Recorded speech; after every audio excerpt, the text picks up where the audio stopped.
Hello and welcome to the group accounts payable procedures where we'll be discussing changes to invoice submission for PO based purchases, non-PO based purchases, and also the employee expense reimbursement. In today's tutorial, we are going to cover a few areas that I would like to introduce you to. So there's a brief introduction of what these changes are and why we're making these changes. We will look into the purchase order based invoices in detail to understand what procedures you need to apply in order to pay invoices that you've received from your vendor. Similarly, we will also cover procedures for non-PO based invoices, and we've also now highlighted when you should be using purchase orders versus non-purchase orders purchases. We will cover employee expenses reimbursement in brief. The procedures for non-PO and employee expense reimbursement are pretty similar. I will also walk you through the communication matrix as well as who should you be reaching out to in case you're facing issues with accounts payable. Finally, we will see a demonstration of the goods received note procedures in Navision for PO based invoices, and also look at a demonstration of the newly introduced payment request form for non-PO based purchases. So let's jump straight into the purchase order based invoices. Sorry, before that, I would actually like to introduce you to the changes that we're introducing and why we're introducing these changes. So if you submit vendor invoices or expense reimbursements to accounts payable, then please familiarize yourself with the changes that we have implemented. These changes are aimed at first time right processing, where we want to ensure there's adequate approval, accurate accounting information, and to ensure that there is a timely payment of the invoice that you submit or the expense report. We want to also reduce the back and forth of emails between the requester and accounts payable. Emails are difficult to track, and we've also noticed that they result in no action or failure to follow up in case we are not able to process your invoices or expense reports. We also want to implement the goods received note for all PO based purchases. And the reason I say implement for all PO based purchases is because the supply chain team today does perform the GRN for inventory and fixed assets. We would now like to extend these procedures to all department users that issue purchase orders, and also introduce the new payment request form, which should be used for non-PO invoices and for employee expense reimbursement. Finally, if you have any questions, please contact a member of your local finance team, and you can always reach out to the global accounts payable team based in Hyderabad by email. Alright, so let's jump into purchase order invoices. So should you use a purchase order invoice? An approved NAV purchase order should be issued for all goods or services that are sourced from external vendors, except those that are listed under the PO exception list. And very quickly, just to show you the PO exception list, it's on the next slide here. So here's the list. So if you are incurring expenses on behalf of the company in any of these categories, then you can submit a non-PO payment request form. Otherwise, for all purchases, we encourage that you use the purchase order method for sourcing goods and services. So if you're incurring expenses for charity events, donations and contributions, or you're paying government fees and other kind of payment to the government, legal lawsuit settlements, tax payments, utility payments, rent, intercompany invoices, and some employee related expenses pertaining to tuition fees, relocation, or business travel expenses, you do not need a purchase order. In this case, you can use the purchase order form. So going back to the purchase order invoices, if you need help on to issue a purchase order, contact a member of your local supply chain team. It's their responsibility to issue a purchase order to you, or and then of course if you like to send it to the vendor, you can do that. So upon receiving, once you've sent the invoice and the goods and services have been delivered, uh, you know that's when the GRN procedure kicks in. So upon receiving the ordered goods or service, whether in partially or fully, a goods received note must be completed in Navision in order to pay the invoice. What you need to do is log into, of course, Navision. I'll take you through the demonstration of how to operate Navision. But there are key things that you need to keep in mind other than creating the GRN in Navision.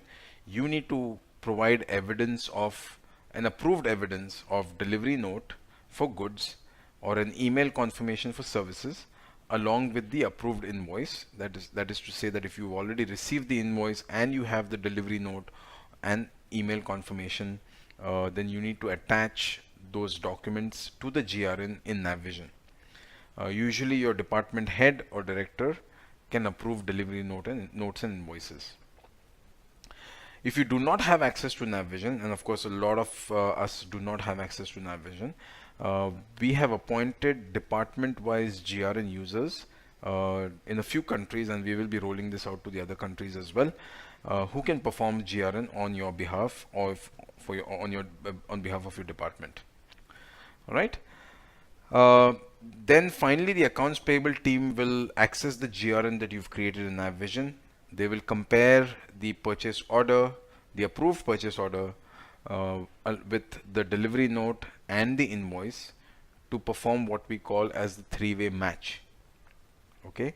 Upon successful completion of three-way match, the invoice will be processed and will be picked up in the weekly payment run schedule that we have for different countries. It's usually on Tuesdays and Thursdays. Of course, there will be a few exceptions that you need to be aware of when you are processing the goods received note. We talked about the PO exception list. I walked you through in what scenarios you're exempt from issuing a purchase order for which you can submit a non-purchase order payment request form. Okay. Just would like to take a moment to explain the three-way match process, the exceptions and the impact. A successful three-way match means that the quantity and unit price ordered, that is the quantity and unit price on the purchase order, is equal to the quantity received at the agreed unit price, which should equal to quantity billed at the agreed unit price. So essentially these are three documents. The first document talks about the purchase order itself. Then the second document is either a delivery note or an email confirmation saying that the services were delivered as agreed at the agreed price. And finally, the document on which this needs to finally be verified is the invoice.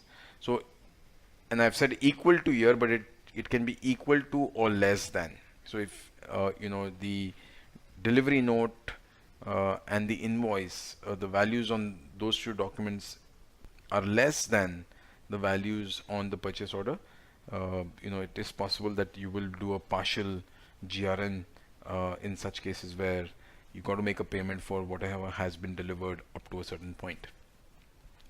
In case of quantity or unit price discrepancies, that is the delivery note and the invoice has unit price and value more than what is stated on the purchase order. In that case, of course the amount that will be billed will change, and so the purchase order will require amendment. Navision does not have the capability of assigning a tolerance of plus minus 10%, which is possible in other ERPs but not possible in Navision. So you would definitely need to amend the PO, get the PO approved, and then the GRN can be completed and the invoice will get paid. Navision of course allows for partial receiving and invoicing. This is explained in more detail in the tutorial video. A GRN is required for all purchase order invoices, including purchases other than inventory and fixed assets. Like I mentioned, that the supply chain team is already following these procedures for inventory and fixed assets that they purchase. However, we now require all goods and services that have a purchase order should be supported by a GRN in order to pay the invoice. So here is a list of countries that we have now appointed GRN users by department. We've done that in East Africa. In India, we've done that in Hyderabad and Vijayawada. We will next be working with the teams in Liberia, US, UK, and eventually this will also be covered for Nigeria at a later date. So I want to take a moment here and explain to you how the process works for PO based purchase invoices. So we have a few swim lanes here.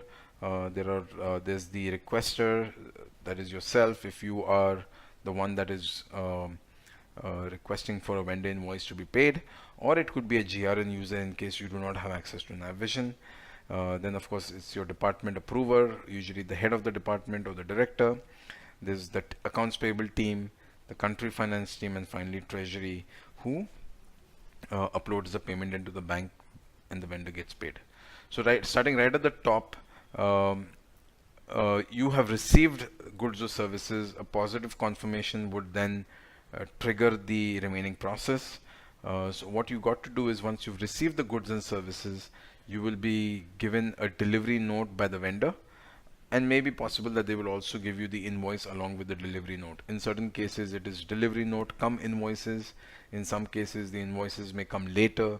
So it all depends on the vendor's capability in terms of their on their side, once you have received a delivery note and or the invoice, you need to identify against which local purchase order number this was delivered. You should have a record of what purchase orders you are requesting the vendor to deliver against. Once you've identified that, you will mention the local purchase order number, and if you have a copy, attach the copy along with the delivery note and the invoice and send it for approval by email to the department head. The department head will then review the local purchase order, the delivery note, and the vendor invoice, and if they are satisfied, they will approve it. If they're not, they will send back to you. You need to figure out why they've rejected your request to approve, fix that, and then resend it to the department approver. Once it has been approved, you proceed to the next step, where you take these three documents and create a NavVision transaction called the goods received note. Now, like I said, you may or may not have access to NavVision. If you do not have access to NavVision, contact the person that is listed on the previous slide who can perform the GRN on your behalf. And of course, we will talk about the GRN procedures in more detail, step by step, in a later demo. Once you've created the GRN, you would be required to attach the three documents. You don't need to attach it, of course. You don't need to attach the local purchase order, because you have to open the local purchase order, and against that you're creating the GRN, to which you will attach the approved invoice and the delivery note. Once you've done that, you will submit, and then that transaction needs to be posted. Upon posting, it will be visible to the accounts payable team. So the accounts payable team has a view in NavVision where they can see all newly created GRNs. They will open the GRN and do a completeness check. They will check for the attached documents. They will compare the attached documents against the purchase order, and if they are satisfied, they will then process that for payment. Okay. Once they have processed that for payment, based on the payment schedule, they will include that invoice for payment processing. And then as part of the payment processing, they will send the file to the country finance team for their review, and then the country finance team can reject it or approve it. In case they reject it, they will send it back to accounts payable, who will need to fix the reason for rejection and then resubmit it to country finance. If the country finance team is happy with the items that have been included for that week's payment run, they will forward with their approval to the treasury team. The treasury team will then upload that information to the bank website and then make the payment. So this is the end-to-end procedure for purchase order invoices that will get triggered once you create the goods received note. All right. Now, before I move further, like I said that if you have never raised a purchase order, and of course you don't need to do that. You need to complete a purchase requisition form, get it approved, and submit it to the supply chain team, who would then go ahead and create the purchase order. You may or may not send the purchase order to your vendor, but once you receive the goods and services and the invoice, you got this. This is the process that will follow. But the trigger for payment is the goods received note transaction in NavVision. All right. So let's now move to the non-purchase order invoices. Like I discussed on the PO exceptions list, there are a few categories where you do not require to get a purchase order issued. And also there could be certain business exigencies or reasons why you may be given an exceptional approval to follow the non-PO process. Of course, we want to encourage everyone to follow the PO process, but there may be genuine reasons why sometimes you may not be in a position to raise a purchase order. But of course, these need to be approved by the country managing director, country directors, the supply chain director, or the finance director. Now, similar to the GRN, we require certain amount of information which earlier was not being provided when the invoice was being submitted for processing. So for that purpose, we've standardized the information that we need, and we've included that in a newly introduced form called the payment request form. I've provided a link here where you can download the latest copy of the payment request form. The purpose of this form is to collect the necessary information upfront to avoid the back and forth. Usually if you do not provide the accounting information, the approvals, so AP will come back to you saying that they cannot process it because they're missing information that is required for them to process that invoice in NavVision, right? So if you fill the payment request form and that payment request form is approved, then this will definitely ensure that your invoice will get processed on time and the vendor will get paid on time. Now I will also walk you through the non-PO invoice process flow. Like I said, we want to limit this to the exception list, and we want you to follow the purchase order process as much as possible. The non-purchase order invoice payment processing is fairly simpler because there is no NavVision involvement at the receiving stage when you receive the goods and services. Of course, this will get triggered from the time you receive a valid non-PO tax invoice or a bill. You should also provide evidence of the goods or services being delivered along with the payment request form.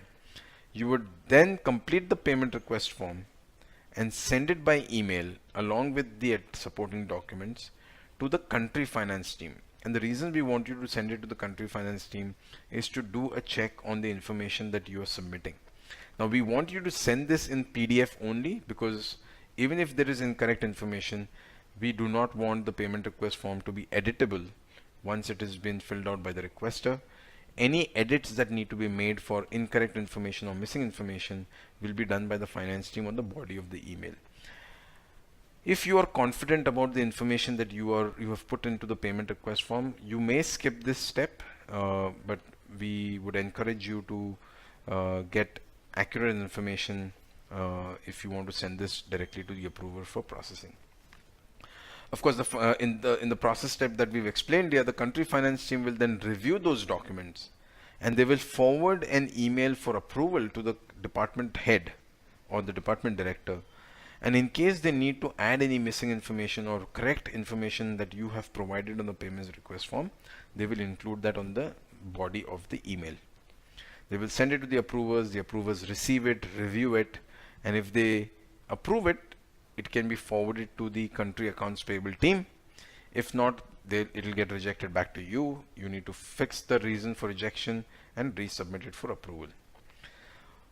Upon successful approval of the payment request form and the supporting documents, which is the invoice and the delivery note, the accounts payable team will then compare these three documents, look for relevant information, the completeness of information, accuracy of information, and the approval, and they will apply their standard operating procedures for invoice processing on the documents you submitted.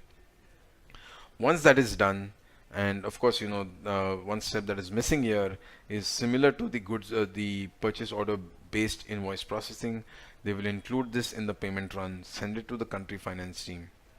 They will review, approve, and then forward it to treasury to upload it into the bank. So this is the process flow for non-purchase order based invoices. Similarly, you may incur expenses yourself on bridge business, either as part of your role, or if you're traveling to a bridge location outside your country or your city, or even also within the city. So similar to the non-PO invoice processing, you can also use the employee expense reimbursement form, the payment request form for employee expense reimbursement. All right. In case of incurring expenses in foreign currency, we have provided a link at the bottom right hand side of the form, which will give you the currency conversion rate that is published by the treasury team, the bridge treasury team. You can use those exchange rates to arrive at the local currency rate when you are filling out the payment request form. All remaining procedures process are similar to those when submitting non-PO based invoices, but just wanted to touch upon this foreign expense category, which could also be possible in cases of vendors, but it's more likely to happen if employees travel on bridge business. Now, before we go to the demo, I would like to share with you the communication channels and the escalation path when working with accounts payable. So for each country, we have a payables mailbox where you can send your emails and your queries to. And if you want to escalate matters, you can reach out to the AP manager or the team lead. In case you are facing issues getting your invoices or expense reimbursements approved and processed, paid, you can escalate them to me with a copy to the country finance director, so they are also aware.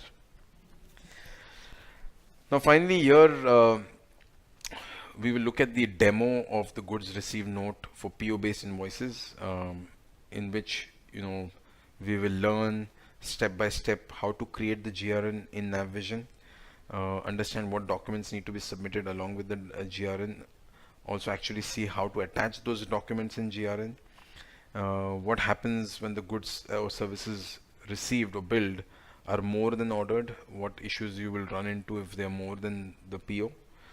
Also, how to do partial receiving and invoicing. There are certain things you need to be careful about when you're doing partial receiving and invoicing, just to make sure that the vendor does not get paid more than they have delivered and billed us. And also understand how AP will use these procedures to pay the invoice that you submitted against a PO attached to the GRN. So my colleague Madhu Rao, who is a NAV functional consultant, has recorded the demonstration of operating NavVision, and here you can see a link. You can click on this link to watch the video. Of course, you will need to download it. We do not have this uploaded to any website, so you will have to click on the link and download the file in order to view it. Similarly, there is the demonstration of the payment request form for non-PO based invoices. I will demonstrate how to operate this form, of which you can see a preview here. When should you be using a payment request form? What are the various fields that you need to be filling out? There could be a few Excel issues that you may run into when using this form. It's not a very complicated form, but in case you do, then we've provided a few solutions and workarounds for Mac users, because the form was built in Windows Excel. But if you're a Mac user, you may have issues operating some of the macros in there. But don't worry about that. I've provided a workaround within the file. And who should you send this completed form to in order for the form and the supporting documents to get processed? All right. So that brings an end to my slides here. After which you can click on the links that I provided on the last two slides, which is the demo for operating the GRN and the payment request form procedures. Click on those links to watch the video. Thank you, and I'll see you again in the payment request form demo. Thanks.